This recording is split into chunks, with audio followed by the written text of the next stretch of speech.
Good morning everyone. তো আজকে special দিনে স্পেশালভাবে কর্তামশাইকে চা খাওয়াচ্ছি।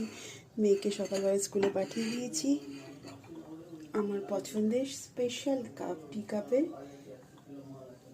দুজনের জন্য চা নিয়ে যাচ্ছি।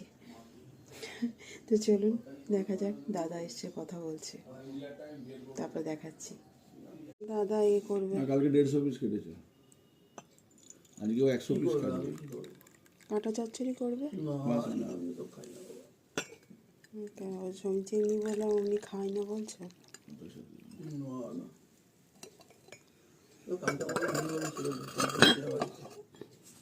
না বিস্কুট নাও। দাদারা তো মাছ খায়, দাদা কাঁটা খাবে থুড়ি। বলতে বলতে তোমাকে তো বলাই হলো না যে এই নতুন কাপে চা খেলে কেমন লাগলো। হ্যাঁ, নতুন কাপের চায়ের টেস্ট আরো বেড়ে গেল, আরো টেস্ট বেড়ে গেল। দেখতে ভালো লাগছে, দেখতে ভালো লাগছে না, কিন্তু আমাদের আর খাওয়া সব হয় কিছু না। খাওয়া হয় না। এই বিশেষ বিশেষ দিনে আজকে মনে হলো একটুখানি বার করি। তোমার তো চা শেষ হয়ে গেল, চা খাবে আর?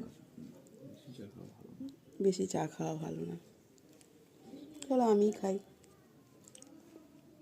আমার জীবনে অত তাড়া নেই। আজকে ভেজ রান্না, কোনো চিন্তা নেই। পনির করবো, পনির তো তুমি খাও না, করবোটা কি তোমার জন্য?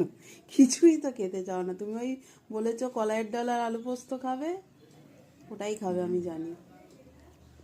চলো তাই করো। ছেলের আছে তো, পনির আছে, নাম করো। জানি, কালকেই তো পনির স্যান্ডউইচ করেছে ওইখান থেকে কেটে তোমার মেয়ে।